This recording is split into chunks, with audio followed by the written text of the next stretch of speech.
Hello students, तो आज हम स्टार्ट करने जा रहे हैं सेमीकंडक्टर। ध्यान से देखना स्टूडेंट्स। इलेक्ट्रॉनिक्स, इलेक्ट्रो का मतलब क्या होता है? चार्ज। और डायनामिक्स का मतलब क्या होता है? मोशन, मतलब चार्ज इन मोशन। ओके, चलो आगे देखते हैं।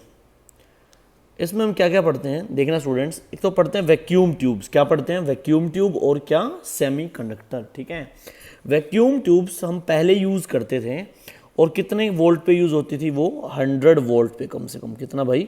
100 वोल्ट पे। ओके स्टूडेंट्स, किसकी बात कर रहे हैं हम लोग? वैक्यूम ट्यूब्स की। लेकिन आजकल आजकल क्या यूज़ कर रहे हैं हम लोग? सेमीकंडक्टर। क्या यूज़ कर रहे हैं? सेमीकंडक्टर। ठीक है, सेमीकंडक्टर भी दो, कौन कौन से? एनालॉग और डिजिटल। एनालॉग और डिजिटल। ओके स्टूडेंट्स, तो देखा हम लोगों ने इलेक्ट्रोडायनामिक्स मतलब इलेक्ट्रॉनिक्स, उसमें इलेक्ट्रोडायनामिक्स, इलेक्ट्रो का मतलब होता है चार्ज और डायनामिक्स का मतलब क्या होता है? मोशन। इलेक्ट्रोडायनामिक्स में क्या दो चीज़ पढ़ते हैं? वैक्यूम ट्यूब्स और सेमीकंडक्टर। जब आप एनसीईआरटी खोलेंगे तो एनसीईआरटी में फर्स्ट पेज पे ही वैक्यूम ट्यूब्स के बारे में बताया गया है। लेकिन वैक्यूम ट्यूब्स आजकल यूज़ नहीं होती क्योंकि वो ज़्यादा वोल्टेज पे काम करती हैं। कितना? कम से कम 100 वोल्ट तो चाहिए ही चाहिए। ठीक है, तो क्या यूज़ करते हैं आजकल? सेमीकंडक्टर। उसका रीज़न ये है, सेमीकंडक्टर जैसे कोई मेमोरी कार्ड भी है तो सेमीकंडक्टर ही है। वो बात समझ में आ रही है? उसमें क्या यूज़ किया गया है? सेमी कंडक्टर यूज़ किया गया है मेमोरी कार्ड। और उसका फ़ायदा क्या है? वैक्यूम ट्यूब्स बहुत बड़ी बड़ी होती थी, बहुत बल्कि। ठीक है स्टूडेंट्स, लेकिन सेमीकंडक्टर बहुत ही छोटे होते हैं, उसके बावजूद बहुत सारा डाटा हम लोग सेव कर सकते हैं किसी भी मेमोरी कार्ड में। ओके, अच्छा, उसके बाद बात करते हैं हम थोड़ा सा एनालॉग इलेक्ट्रॉनिक्स। किसकी बात करते हैं? Analog electronics. अच्छा, करंट इलेक्ट्रिसिटी में हम लोग पढ़ चुके हैं इक्वेशन कौन सी? I is equals to n e A v d. I is equal to n e A v d. मतलब करंट और ड्रिफ्ट वेलोसिटी वी डी में relation I is equal to n e A v d, वो कहाँ आता है? बताना students, वो कहाँ आता है? एनालॉग इलेक्ट्रॉनिक्स में। कहाँ आता है? एनालॉग इलेक्ट्रॉनिक्स में। देखेंगे फटाफट। आई इज इक्वल्स टू क्या होता है? Q by T.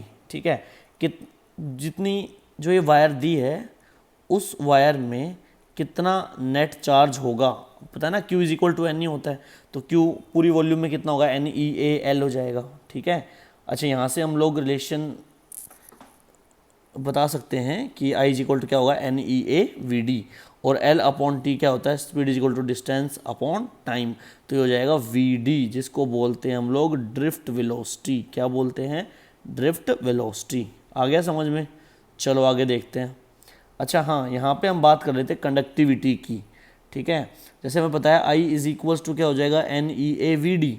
और एक बात और बता दूं, ये भी करंट इलेक्ट्रिसिटी से हम लोग जानते हैं। V d is equal to क्या होता है? Mu into E. और म्यू जो होता है वो होता है मोबिलिटी। क्या होता है? मोबिलिटी। ठीक है स्टूडेंट्स, क्या होता है? मोबिलिटी। ओके, बहुत सिंपल। चलो, राइटिंग थोड़ी सही नहीं आ रही लेकिन फिर भी बोल के बता रहा हूँ, समझ में आ जाएगा सारा। ओके, चलो भाई, v d is equal to क्या होगा? म्यू इंटू ई।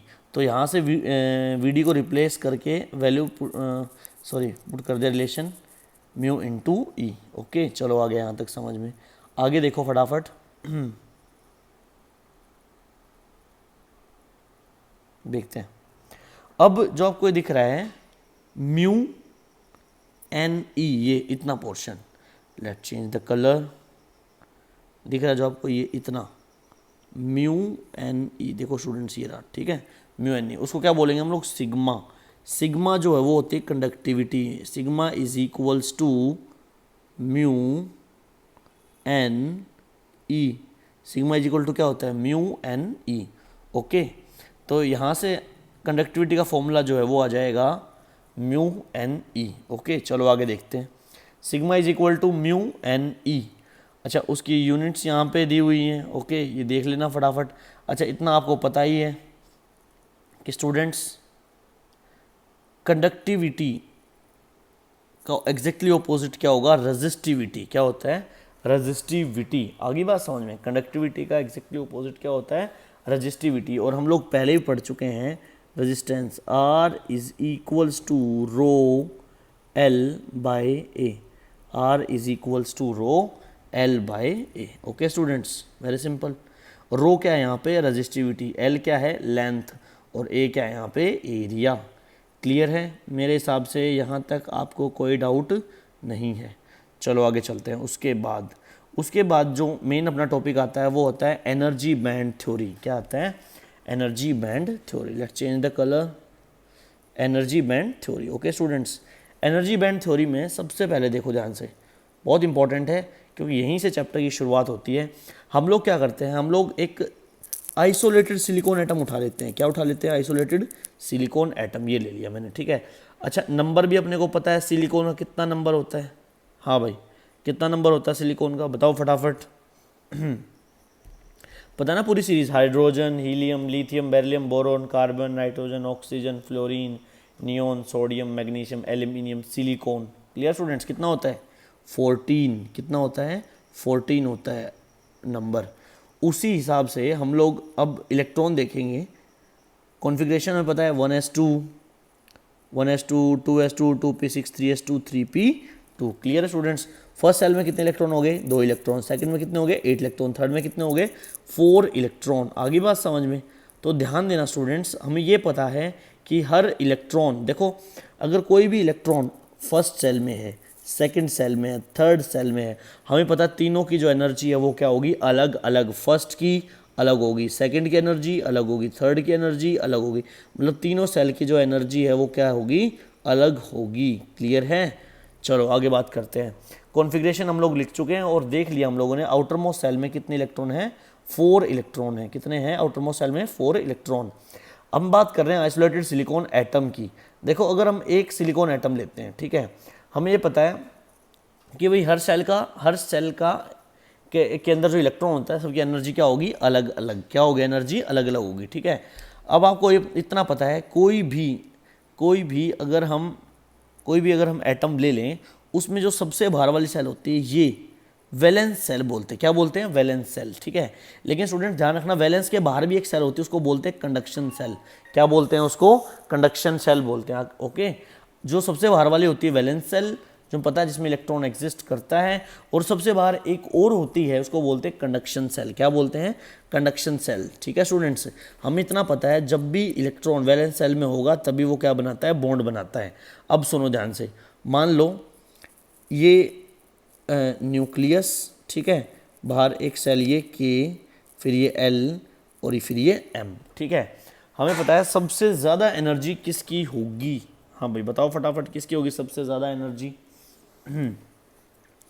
हाँ भाई, ये नंबर कौन सी होगी? के सेल। ये कौन सी होगी? L shell. ये क्या होगी? M shell. इतना तो पता है, ये सबकी क्या होगी? अलग अलग एनर्जी। अच्छा, फॉर्मूला हम जानते ही हैं एनर्जी के लिए, पिछली क्लास में भी पढ़ा है हम लोगों ने, है ना, केमिस्ट्री में भी आता है।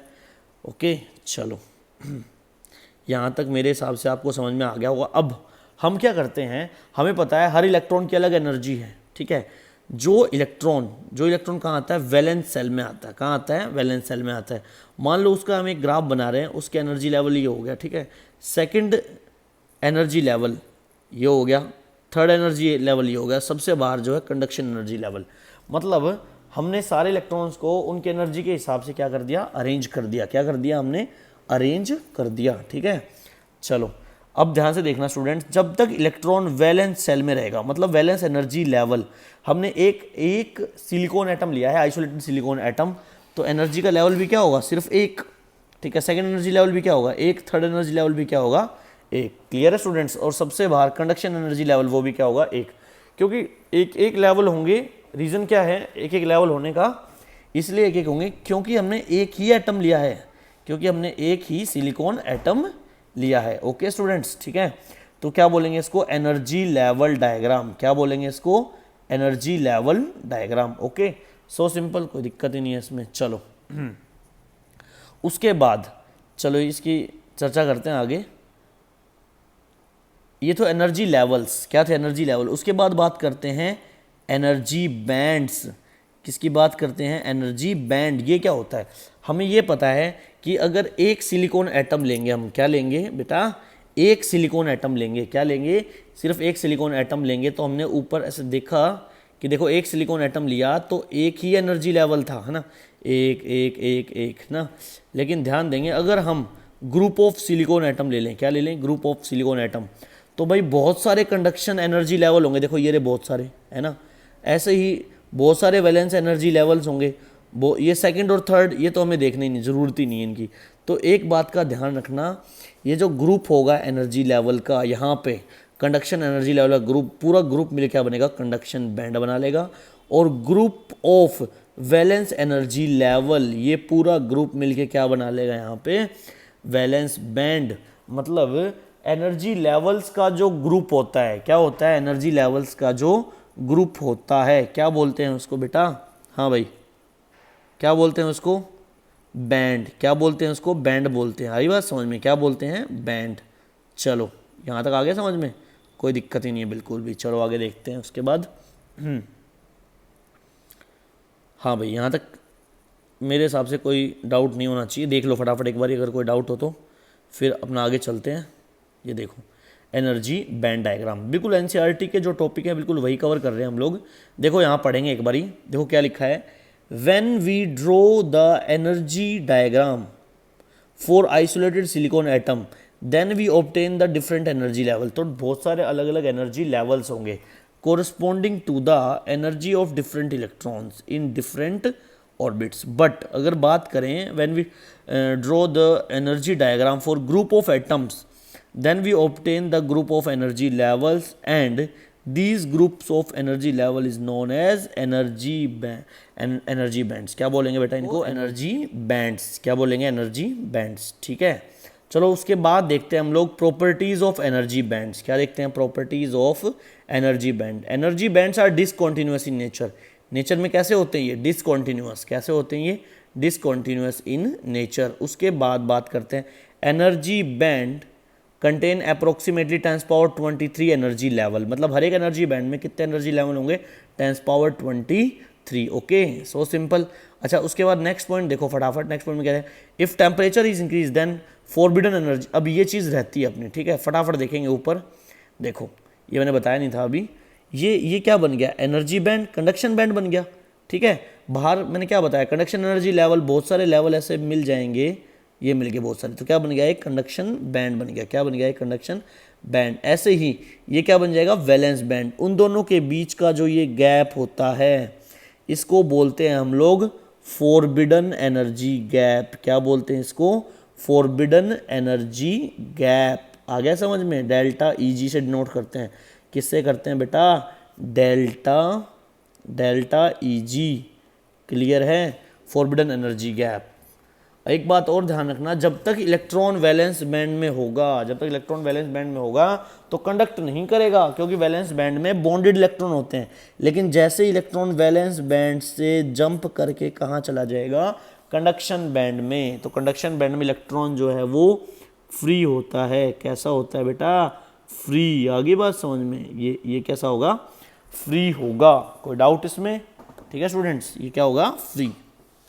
चलो अगर इलेक्ट्रॉन यहाँ पे फ्री हो गया तो वो क्या कर सकता है, अब कंडक्शन कर सकता है। क्या कर सकता है बेटा जी, कंडक्शन। क्या कर सकता है, कंडक्शन। ओके, चलो ये भी क्लियर हो गया अपना।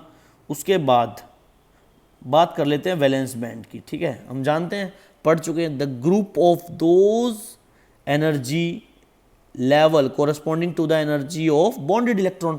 हमें पता है वैलेंस बैंड में कैसे इलेक्ट्रॉन होंगे बेटा, बॉन्डेड होंगे, कभी कंडक्ट ही नहीं कर सकते। ठीक है, चलो उसके बाद बात कर लेते हैं हम लोग नेक्स्ट कंडक्शन बैंड की। किसकी बात कर लेते हैं, कंडक्शन बैंड। ये क्या होता है, the group of those level corresponding to the energy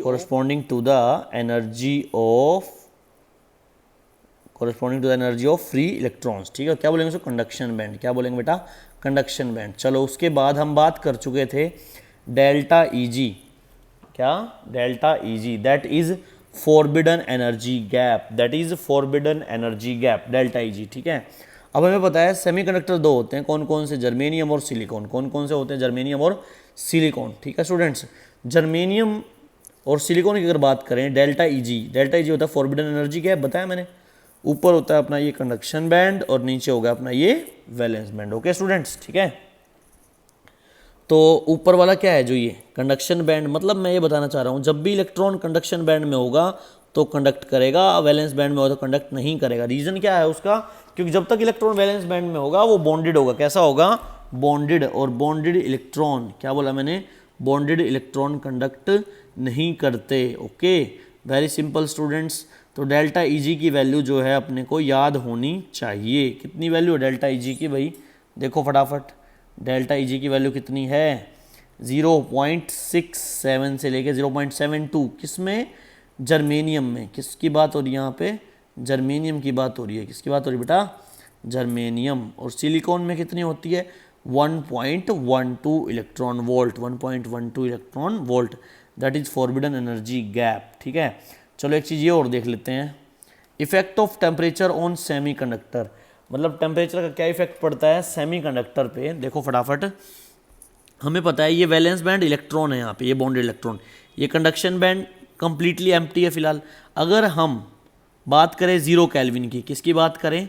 0 kelvin. 0 kelvin, देखो 0 केल्विन दिया है ना, 0 केल्विन मतलब 0 केल्विन पे कोई भी सेमीकंडक्टर किसकी तरह बिहेव करता है? प्योरली इंसुलेटर की तरह। ये बात आपके एनसीईआरटी में लिखी हुई है, क्योंकि 0 केल्विन पे एक भी इलेक्ट्रॉन वैलेंस बैंड से, किससे? वैलेंस बैंड से कंडक्शन में नहीं जाता, बिल्कुल भी नहीं। ठीक है स्टूडेंट्स, तो ये भी एनसीईआरटी में दिया हुआ है। तो ये क्या होगा? कंप्लीटली फिल्ड, और ये क्या होगा? Completely empty. चलो आगे चलते हैं। उसके बाद अगर हम टेम्परेचर इंक्रीज कर दें, अगर हम टेम्परेचर क्या कर दें? टेम्परेचर इंक्रीज कर देते हैं। ठीक है, टेम्परेचर इंक्रीज करेंगे तो कुछ इलेक्ट्रॉन वैलेंस बैंड से निकल के कहाँ चले गए? देखो ध्यान से, कंडक्शन बैंड में। और कंडक्शन बैंड में अगर वो गए तो वो कैसे इलेक्ट्रॉन होंगे बेटा? Free electron. कैसे होंगे वो? Free electron. ठीक है, राइटिंग पर ना जाएं, राइटिंग ऐसे ही चलेगी अभी इसमें। Okay, I am not comfortable with this computer. चलो ध्यान देंगे आगे। अगर टेम्परेचर इंक्रीज करेंगे तो इलेक्ट्रॉन निकल के वैलेंस बैंड से कहाँ चला जाएगा बेटा? कंडक्शन बैंड में। कहाँ चला जाएगा? कंडक्शन बैंड में, फिर वो कंडक्ट कर सकता है। मतलब हम कह सकते हैं कि टेम्परेचर बढ़ाने से कंडक्टिविटी इंक्रीज होती है। चलो बात कर लेते हैं कंडक्टर एंड सेमी कंडक्टर की। कंडक्टर, हमें इतना तो पता ही है भाई, देखो ध्यान से, कि कंडक्टर में, किसमें? कंडक्टर में। जैसे फॉर्मूला तो पता ही, I equal to n e A v d होता है, कोई दिक्कत ही नहीं है। ठीक है, I equal to n e A v d. लेकिन हम यहाँ बात करेंगे रेजिस्टेंस। ठीक है, हमें पता है ना फॉर्मूला होता है R is equals to R naught. ये देखो ये रहा आर टी, ये देखो ये रहा R T is equal to R naught bracket शुरू 1 प्लस एल्फा डेल्टा टी। मतलब टी टेम्परेचर पे रेजिस्टेंस निकालना हो तो सेमीकंडक्टर और कंडक्टर, सॉरी क्या, कंडक्टर और सेमीकंडक्टर में क्या फ़र्क पड़ेगा? देखो ध्यान से, एल्फा जो होता है, क्या बोला मैंने? एल्फा, एल्फा कंडक्टर का पॉजिटिव होता है। क्या होता है? पॉजिटिव। तो ध्यान देंगे पॉजिटिव होने से क्या होगा? अगर एल्फा पॉजिटिव हुआ, देखो एल्फा, एल्फा क्या हुआ बेटा? पॉजिटिव। देखो ये एल्फा पॉजिटिव हुआ तो ये मल्टीप्लिकेशन पॉजिटिव आएगा और 1 में कुछ ना कुछ ऐड होगा, तो आर नोट से मल्टीप्लाई होगा तो ये वैल्यू क्या हो जाएगी? Net increase. तो रेजिस्टेंस क्या होगा? इंक्रीज। और आपको पता है रेजिस्टेंस इंक्रीज, कंडक्टिविटी डिक्रीज हो जाएगी। बहुत सिंपल। लेकिन ध्यान देंगे इस बात का कि सेमी कंडक्टर में, किसकी बात हो रही बेटा यहाँ पे? सेमी कंडक्टर की। सेमी कंडक्टर का जो अल्फा होता है वो कैसा होता है? नेगेटिव। कैसा होता है अल्फा? नेगेटिव। ठीक है, तो इसलिए सेमी कंडक्टर में रेजिस्टेंस क्या हो जाता है? डिक्रीज हो जाता है। कब? जब हम टेम्परेचर इंक्रीज कर देते हैं। ठीक है स्टूडेंट्स, बहुत सिंपल। अच्छा, होल क्या होते हैं? हमें अभी तो जाना ये बात। होल क्या होते हैं? जब भी इलेक्ट्रॉन जो है, हमें पता है बेटा, क्या पता है? नीचे क्या होता है? Valence band. क्या होता है? Valence band. और ऊपर क्या होता है? Conduction band. क्या होता है? कंडक्शन में इलेक्ट्रॉन वैलेंस बैंड से कंडक्शन बैंड में चले गए तो वैलेंस बैंड में यहाँ होल्स बन जाएंगे। क्या बन जाएंगे यहाँ पे? होल्स। ठीक है स्टूडेंट्स, क्या बन जाएंगे यहाँ पे? होल्स बन जाएंगे। देखो ध्यान से, देखो when electron jump from valence band to conduction band there will be vacancy और deficiency of electron in the valence band is known as hole. तो बेटा उसको क्या बोलेंगे हम लोग? उसको होल बोलेंगे। ठीक है, उसके बाद देखो प्रॉपर्टीज ऑफ प्योर सेमीकंडक्टर। क्या बोला? Properties of pure semiconductor. सबसे पहली बात तो ये टेट्रावैलेंट होने चाहिए। जैसे सिलिकॉन की बात करते हैं, किसकी बात करते हैं? सिलिकॉन। बाहर कितने इलेक्ट्रॉन है इसमें? 4। कितने हैं? 4। तो टेट्रावैलेंट। बॉन्डिंग कैसी होती है? कोवैलेंट, शेयरिंग से बनती है बॉन्डिंग। किससे बनती है? शेयरिंग से। ठीक है स्टूडेंट्स। अच्छा, उसके बाद देखो चार्ज कैरियर कौन होते हैं? हम भी देख ही लिया वो चीज़, तो इलेक्ट्रॉन एंड होल्स। कौन होते हैं? Electron and holes. ठीक है, चलो उसके बाद देखो आगे फटाफट, अल्फा कैसा होता है पता होना चाहिए, नेगेटिव। टेम्परेचर इंक्रीज करने से कंडक्टिविटी इंक्रीज होती है, यस। अच्छा एक चीज़ और ध्यान देंगे आप लोग कि अगर हम इम्प्योरिटी ऐड कर दें तो कंडक्टिविटी इंक्रीज हो जाती है। प्योर सेमीकंडक्टर की कंडक्टिविटी जो है इतनी नहीं होती, लेकिन अगर हम थोड़ी इम्प्योरिटी उसमें मिला दें, क्या करते थोड़ी इम्प्योरिटी उसमें मिला दें तो कंडक्टिविटी जो है इंक्रीज हो जाती है। क्या हो जाती है? इंक्रीज हो जाती है। क्लियर है? अच्छा ये देखो उसके बाद एनर्जी बैंड डायग्राम। तीनों एनर्जी बैंड डायग्राम जो है बिल्कुल प्योर एनसीईआरटी से यूं का यूं डेटा लिया गया है, तो प्लीज़ इसको ध्यान से देखना। तीन होते हैं अपने पास, कंडक्टर, सेमीकंडक्टर और इंसुलेटर। ध्यान दो स्टूडेंट्स, कंडक्टर, इंसुलेटर और सेमी। हमें पता है सबसे ज़्यादा कंडक्टिविटी किसी होती है? कंडक्टर। पता है क्यों? क्योंकि उसके जो बाहर वाला कंडक्शन बैंड होता है और वैलेंस बैंड होता है, देखो दोनों ओवरलैप हैं। क्या? दोनों ओवरलैप। क्या बेटा? ओवरलैप। तो इसका मतलब इलेक्ट्रॉन को वैलेंस बैंड से कंडक्शन बैंड में जाने में टाइम ही नहीं लगेगा बिल्कुल भी। आ रही बात समझ में? क्योंकि गैप ही, अब ये देखो गैप ही नहीं है यहाँ। तो अब यहाँ देखो इंसुलेटर में जो गैप होता है 3 इलेक्ट्रॉन वोल्ट से ज़्यादा होता है। यहाँ 0 होता है। यहाँ कितना होता है बेटा? 0। और यहाँ होता है 0 से 3 इलेक्ट्रॉन वोल्ट के बीच में, और यहाँ होता है कितना? 3 इलेक्ट्रॉन वोल्ट से ज़्यादा। अब ये देखो इंसुलेटर में अगर 3 इलेक्ट्रॉन वोल्ट से ज़्यादा अगर ये गैप होगा तो इलेक्ट्रॉन वैलेंस बैंड से कंडक्शन बैंड में इतनी आसानी से कहाँ जा सकता है? फिर तो जा ही नहीं पाएगा वो। तो इसलिए कंडक्टिविटी क्या होती है इंसुलेटर्स की? बहुत कम होती है। बहुत कम। क्या? इंसुलेटर्स होती ही नहीं बिल्कुल ही कंडक्टिविटी इनकी। तो सेमीकंडक्टर कहीं ना कहीं इन दोनों के बीच में लाई करता है। ओके चलो, ये जो वैल्यूज डेटा हैं एनसीईआरटी से उठाए गए यूँ के देखो फटाफट। अल्फा कितना होता है कंडक्टिविटी? सॉरी अल्फा बोल रहा हूँ यहाँ पे, सॉरी, सिग्मा कंडक्टिविटी कितनी होगी? कंडक्टिविटी किसकी बात हो रही है यहाँ पे? देखो ध्यान से, यहाँ बात हो रही है कंडक्टर की। तो कंडक्टर की कितनी होगी कंडक्टिविटी? देखो 10⁻² to 10⁻8, रजिस्टिव 10⁻⁻7 to 10⁻⁸ ओम में हो जाएगी। ठीक है, अल्फा पॉजिटिव होता है और सारे मेटल्स इसका एग्जांपल है। उसके बाद बात हो रही है यहाँ पे इंसुलेटर की। कितनी होती है कंडक्टिविटी? बहुत कम, 10⁻11 से 10⁻19। और रजिस्टिविटी की बात करें, कंडक्टिविटी तो बहुत ही कम होती है, रजिस्टिविटी ज़्यादा होती है, 10⁻11 to 10⁻19। अल्फा क्या होगा? -0.001। ठीक है स्टूडेंट्स, चलो यहाँ तक आ गया समझ में। उसके बाद देखते हैं हम लोग नेक्स्ट क्या बच गया अपना? सेमीकंडक्टर। क्या बच गया बेटा? सेमीकंडक्टर। सेमीकंडक्टर में कंडक्टिविटी 10⁻5 से 10⁻6 तक, रजिस्टिविटी कितनी? 10⁻5 से 10⁻6। अल्फा कैसा होता है इसका? नेगेटिव। अल्फा कैसा होता है बेटा? अल्फा होता है नेगेटिव। ओके चलो हाँ, बॉन्डिंग हम जान चुके हैं कैसी होगी? Covalent bonding. कैसी होगी बेटा जी? Covalent bonding. ये देखो, ये यूं का यूं आपको ड्रॉ करना है। देखो क्या दिखा है बाहर, सिलिकॉन के बाहर कितने कितने इलेक्ट्रॉन? देखो 4 इलेक्ट्रॉन है, बॉन्डिंग बनेगी ऐसे क्या? और ये जो बॉन्डिंग होती है, बॉन्डिंग इसको बोलते हैं कोवेलेंट बॉन्डिंग। क्या बोलते हैं इसको? Covalent bonding. आगे समझ में? कुछ मुश्किल नहीं है, बहुत सिंपल चैप्टर है बिल्कुल। चलो आगे देखते हैं इसके बाद ये क्या देखा हमने? Covalent bonding. ओके अच्छा, हमें इतना पता है अगर कोई भी सेमीकंडक्टर होगा वो 0 केल्विन पे क्या होगा? Perfect insulator. ये बात जो है आपकी एनसीईआरटी में लिखी हुई है। ठीक है, वहाँ भी आप देख सकते हैं, उसका प्रॉपर तरीके से डायग्राम भी बना रखा है कि कोई भी सेमीकंडक्टर होगा वो 0 केल्विन पे। 0 केल्विन का मतलब समझते हो? केल्विन में -273 डिग्री सेल्सियस। अगली बात समझ में? -273 डिग्री। एक बात देखो, 0 डिग्री सेल्सियस पे ही आइस बन जाती है, तो -273 डिग्री सेल्सियस ये तो बहुत ही कम हो गया भाई, माइनस में टेम्परेचर हो गया एट रूम टेम्परेचर। ये बात हो रही है किसकी? ऊपर वाली 0 केल्विन पे। ठीक है, सारे इलेक्ट्रॉन देखो स्टेबल हैं। ये देख लो, ये देख लो, ये देखो बॉन्डेड है भाई, ये कंडक्ट कर ही नहीं सकते। उसके नीचे देखो एक बारी रूम टेम्परेचर पे क्या हुआ? रूम टेम्परेचर देखो, यहाँ से इलेक्ट्रॉन निकल के यहाँ पहुँच गया, यहाँ से यहाँ। क्लियर है? आगे बात समझ में? तो ये किसकी बात हो रही है यहाँ पे बेटा? रूम टेम्परेचर की। ठीक है, चलो यहाँ तक आ गया समझ में?